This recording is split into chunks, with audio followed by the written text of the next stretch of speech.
again, Mark here from TalkingBass. Today I'm going to be showing you a gorgeous little riff making use of harmonics. Something to improve your playing and that's just lovely to play. But before I begin, I'd just like to dedicate this lesson to a great bass player and friend of mine from here in the UK that unfortunately passed away yesterday, Mr. Nick Smith. Nick was one of the nicest guys that you could ever meet, and the concern over the past few days during the search and then the subsequent outpouring of tributes on social media is testament to the love and respect that he had from the bass community as well as his friends and family. I first met Nick about 10 years ago at the London Bass Show when he was demonstrating at the Enfield bass stand, so it's fitting that I'll be playing this Enfield bass today. Nick was a phenomenal bass player and a great guy. So let's have a listen to the riff that we're going to be covering today.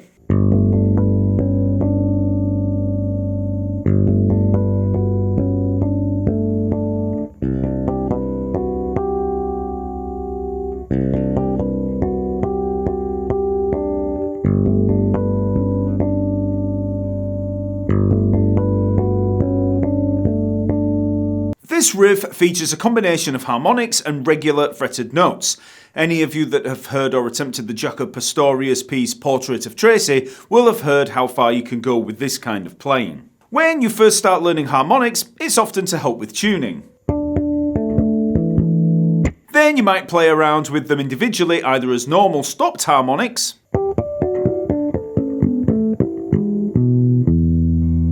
pinched harmonics, or tapped harmonics.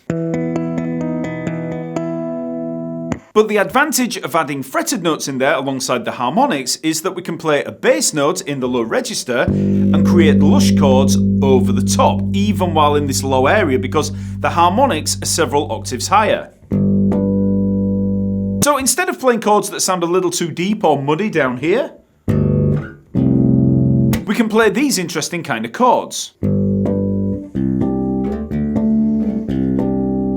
So let's work through the notes of the riff, and rather than telling you the actual note names, for now I'll just tell you the fret numbers of each harmonic. That's going to save a lot of confusion. So we start with this line. So we fret the G there at the 3rd fret of the E string with the 1st finger, so that's a proper full fretted note. And then we work up through these harmonics. So that's going to be the 5th fret on the A string and D string. And then that 4th fret up on the G string, then down to the 4th fret of the A string, and then the 5th fret of the D string. Now I'm assuming most of you have played harmonics, but if you've never played a harmonic, it's very simple. All you do is take a finger and then you just lightly press it against the string. So here's one at the 12th fret on the G string, so right over the fret, so we don't go in between the frets, it's right over the fret. We just lightly press, and then you can take the finger off, and you can still hear that harmonic ringing. And there are certain places on the fretboard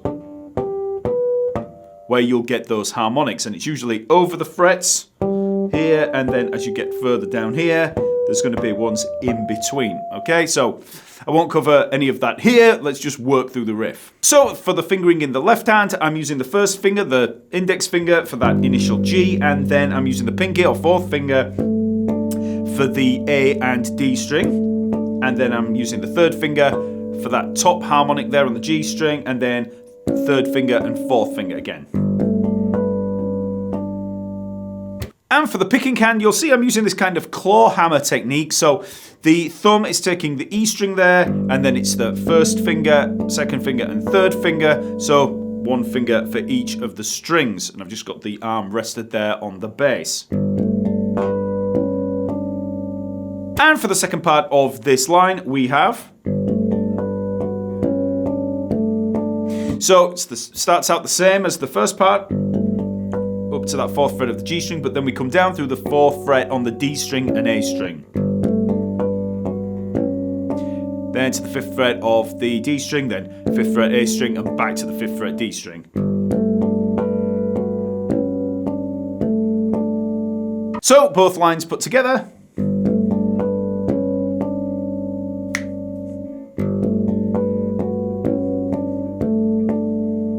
Then we move to C, so that's going to be 3rd fret of the A string. So we hold that down with the index finger of the fretting hand. We hold that down, and then we're going to play through the 5th fret on the D and G string. And then to the 4th fret of the G string.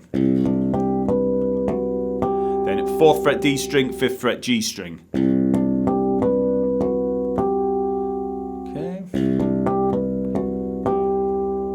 Then for the second part, very similar.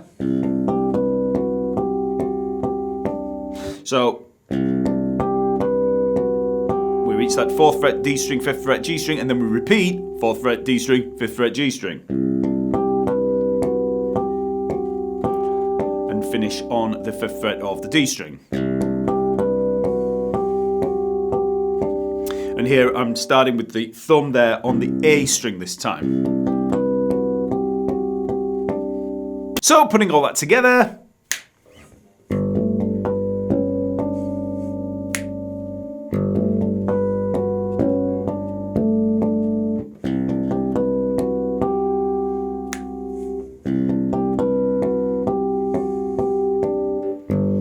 round and round. So now we have that riff, let's have a look at the actual notes in there just to see what's going on. So, the first note is that G, that's the bass note, and that's the root note of the chord. Then, as we play up through these harmonics, these aren't actually the notes that you see there as the fretted notes, the D and the G. It's actually a 5th higher. So that harmonic there is an A, and then we've got the D. So that's going to be the major 2nd and the perfect 5th there. And then that top note, those 4th frets there are the same notes that you see on the fret. So that's a B. So we've got G, A, D, B.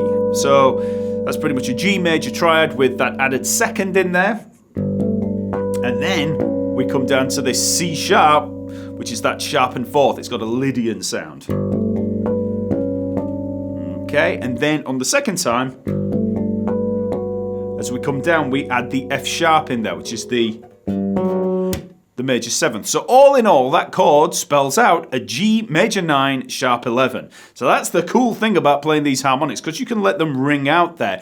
You can voice these cool extended chords.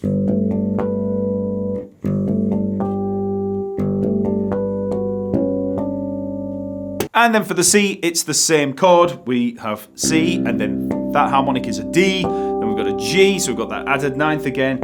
Up to that top note, the B, which is the major 7th. So we've now got a major 9 chord. And then we've got that sharpened 4th in there, the F sharp. So it's a C major 9, sharp 11. So this is a great little riff for working on a clean technique in both hands. You have to focus on arching the fingers of the left hand there so that you can let that G ring out while you play those harmonics. You have to pick cleanly and firmly hold down the fretting note while lightly touching the harmonic. So there's a lot of independence going on there in the fingers.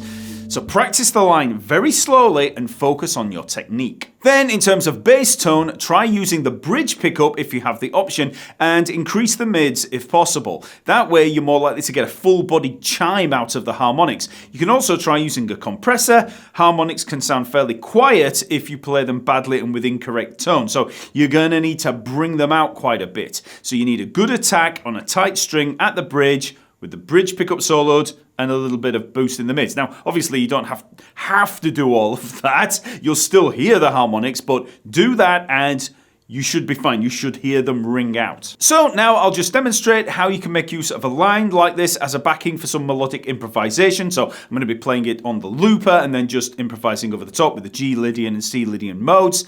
So I'll just play out with that. And again, I'd just like to say this is dedicated to Nick Smith. So rest in peace.